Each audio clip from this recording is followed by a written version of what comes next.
Welcome to the Not Your Average Runner podcast. If you're a woman who is midlife and plus-sized and you want to start running but don't know how or if it's even possible, you're in the right place.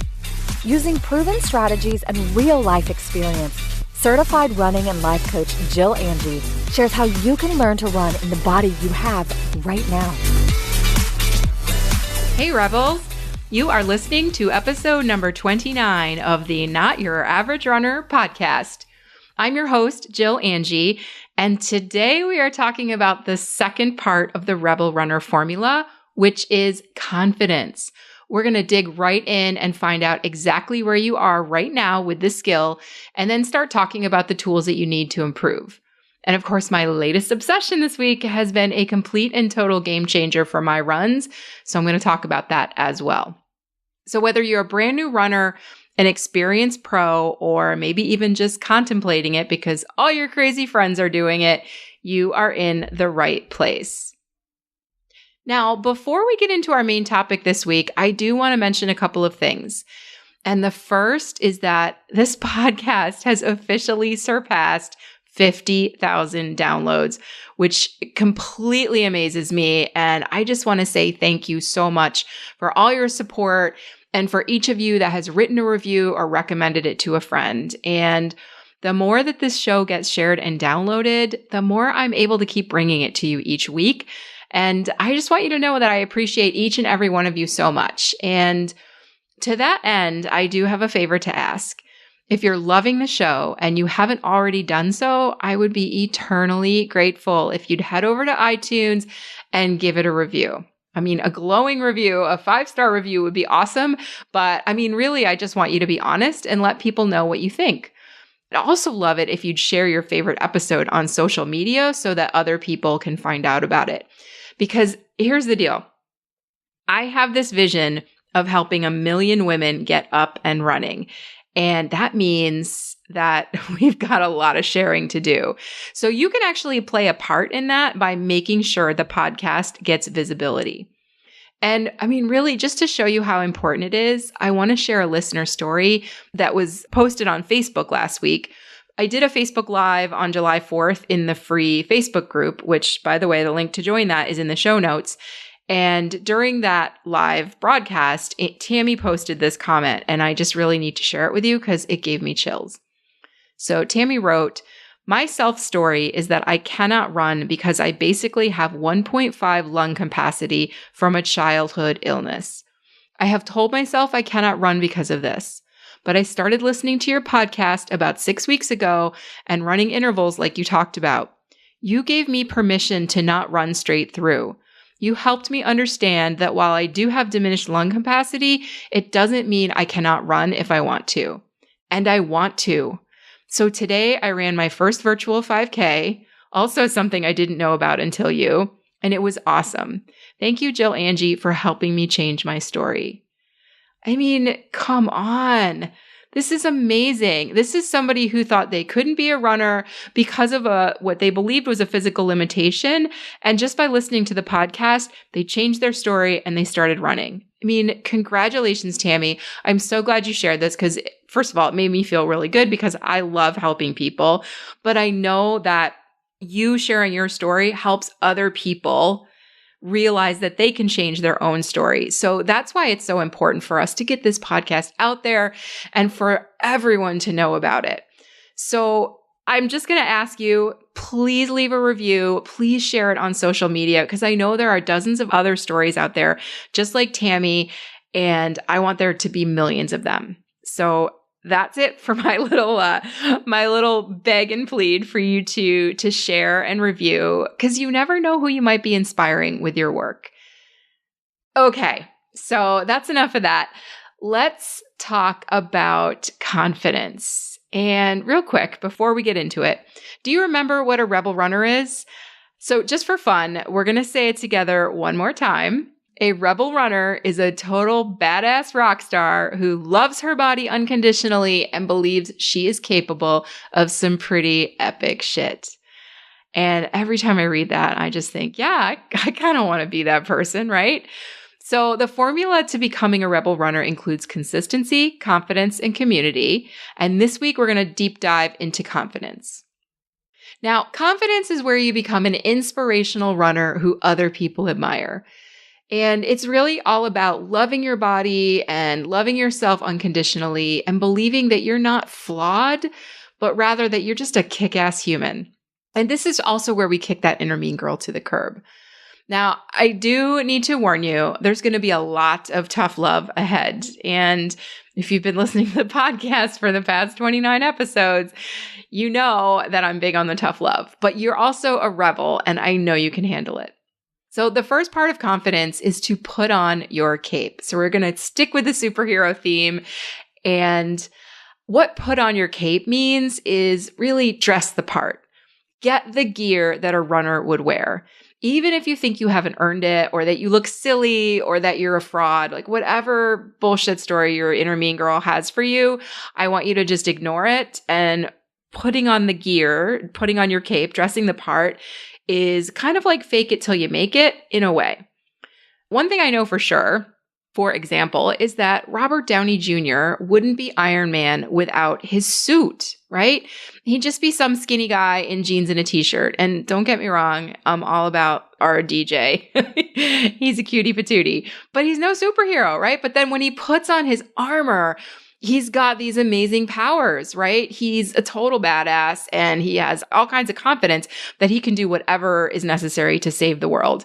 And on a slightly smaller scale, that's what the right running gear can do for you.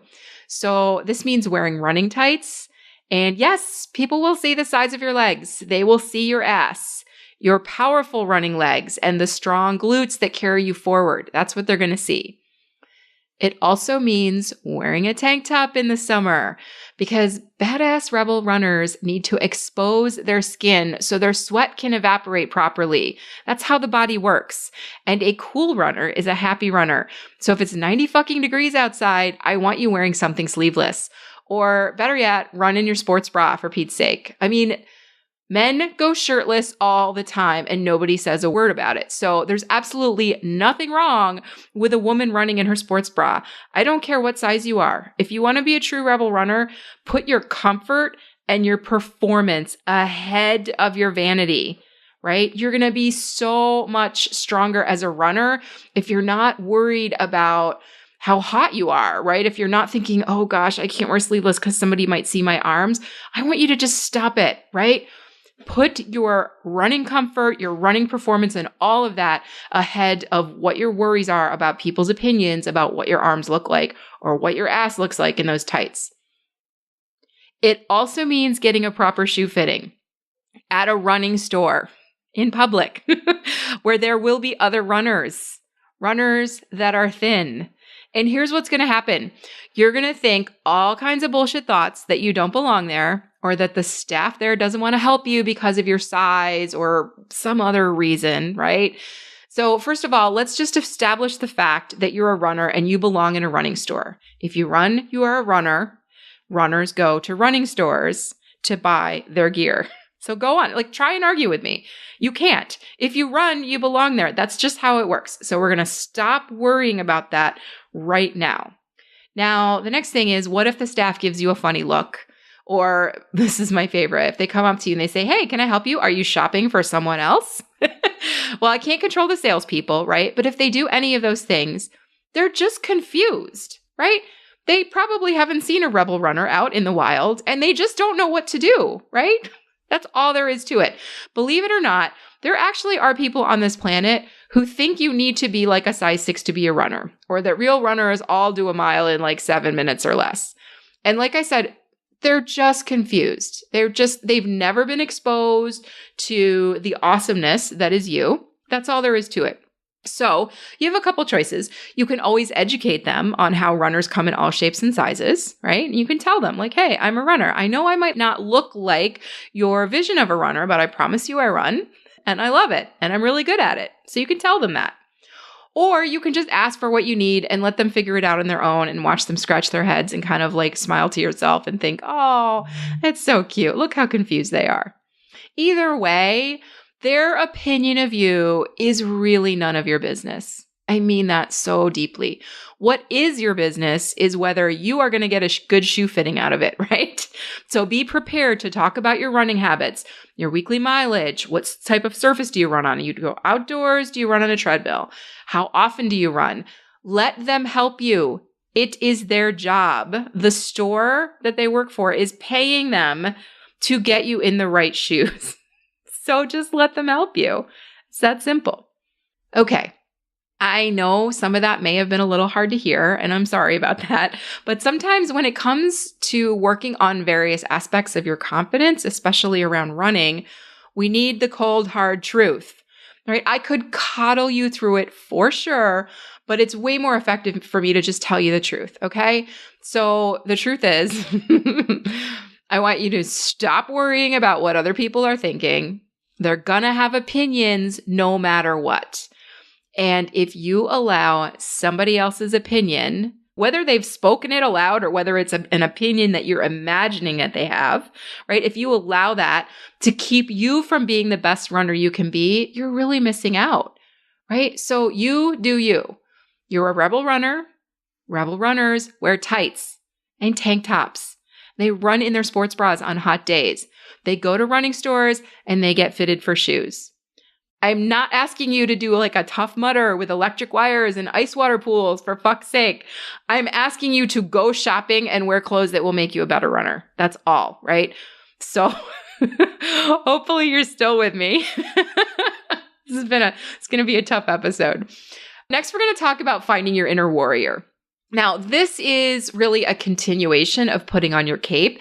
And it's where, you've put on your cape and now you're going to start owning that identity as a runner, start coming out of the closet, telling people what you're doing, posting your stuff on Facebook or Instagram or Snapchat or wherever, right?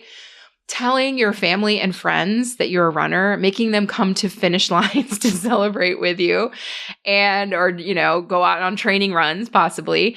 And this is where we start talking about our running with like that little follow-up of, oh, I run, but actually I run walk, or I wog, because sometimes people combine walking and jogging into the one word. They call it wogging.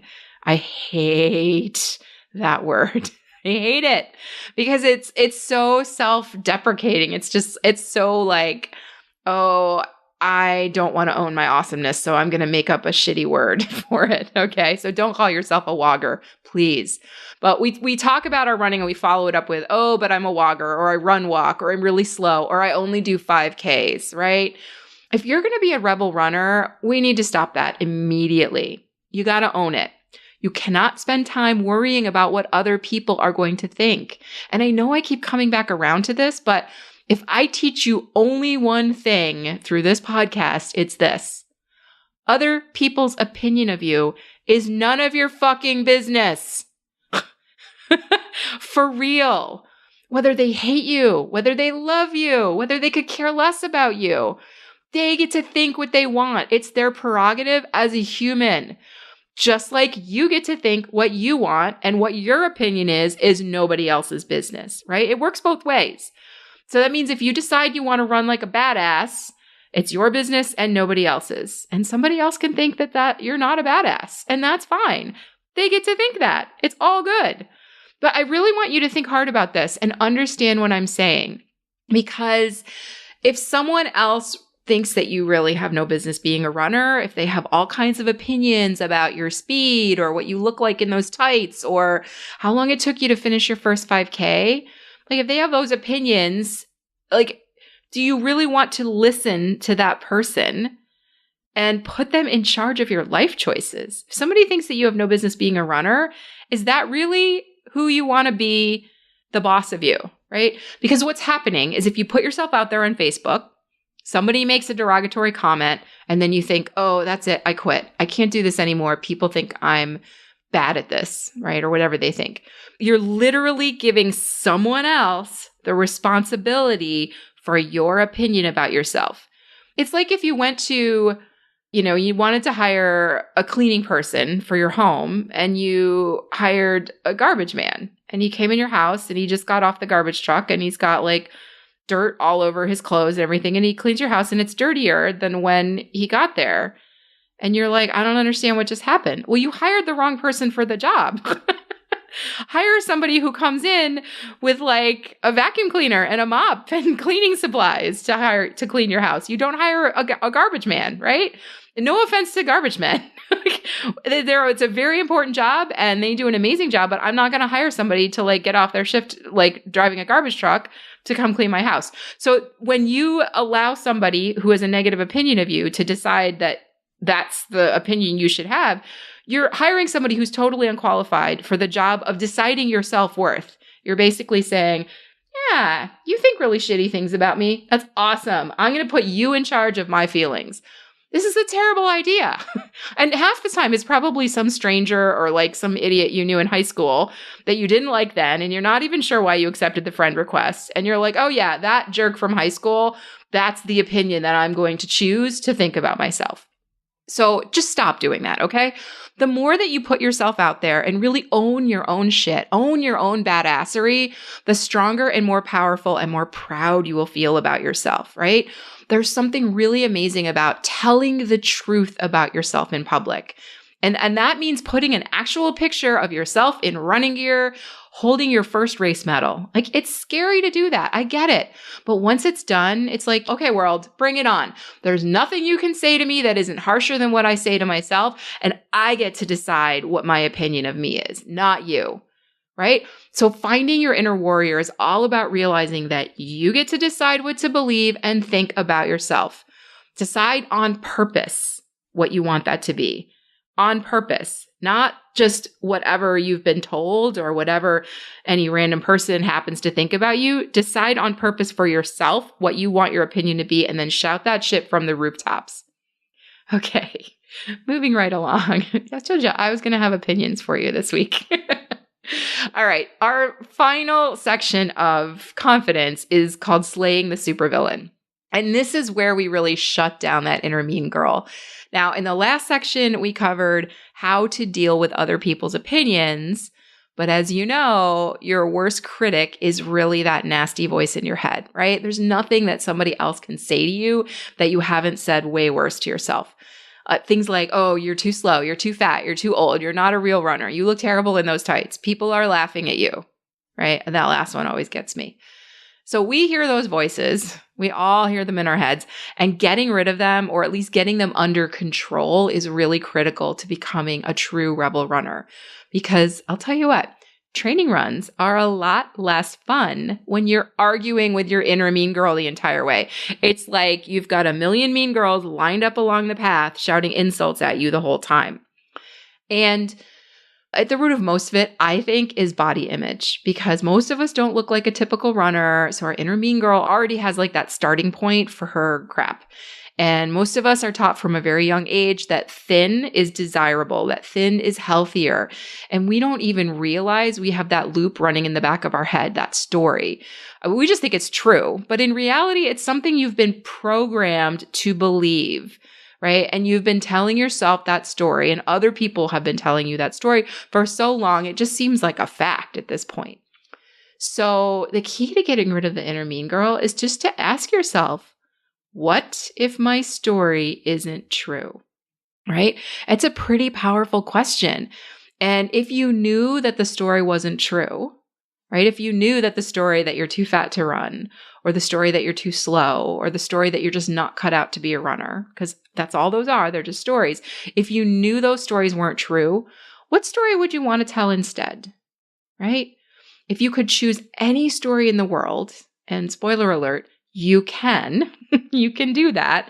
Would you really want to keep the negative loop in your head that says that you shouldn't be a runner? I don't think so, right? So the good news is you get to retell your story however you want it. Like, I want you to literally write it down and practice thinking it on purpose. And then every time your inner mean girl disagrees with you, right, you gently bring her back around and say, hey, you know what? It's the new math, right? It's the new, I don't even know what they call the new math now. It's so new. It's got a whole new name, but it's like, hey, we don't do it that way anymore. We're practicing a new way of doing it. This is the new story. And just keep reminding her. Just bring her back around. Oh, I know, you forgot. That's the story we used to tell. We don't tell that anymore. We have a new one. Okay. So all that being said, I have a really important question for you.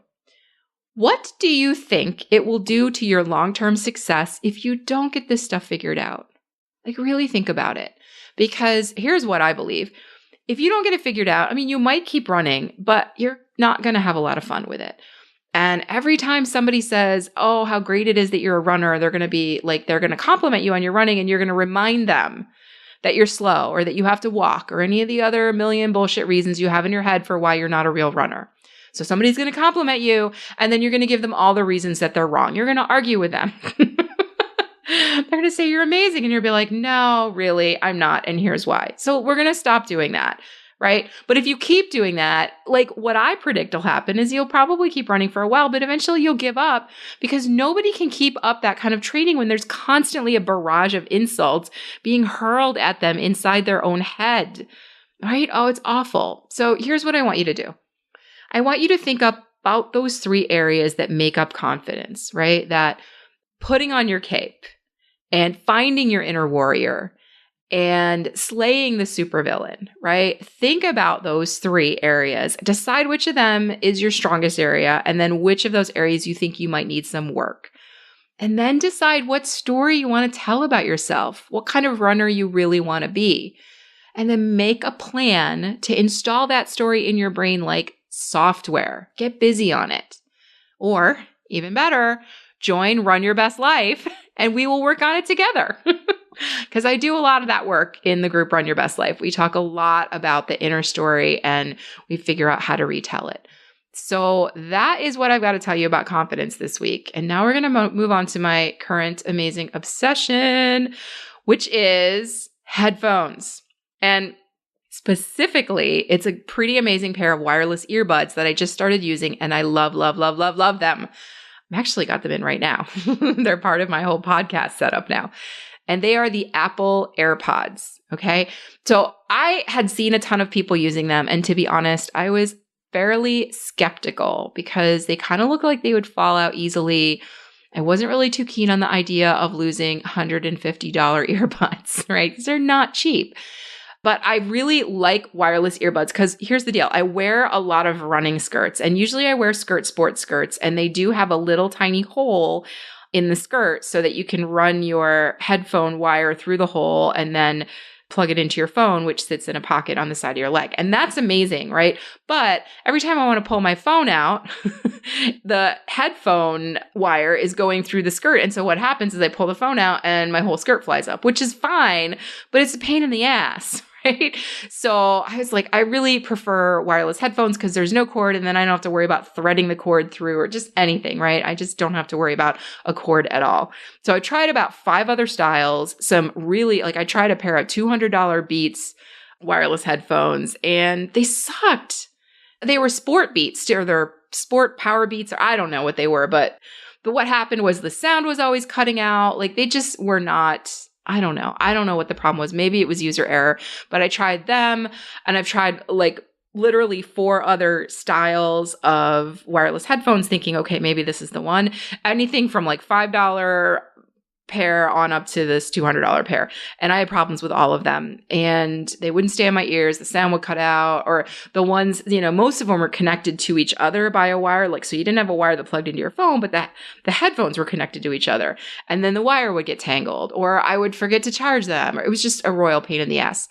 So one thing I do know for sure is that my regular Apple earbuds, the ones that do have a wire, they never fall out, and the sound quality was pretty damn good. So I decided to give the AirPods a try just for the heck of it. And oh my God, they blew away the competition.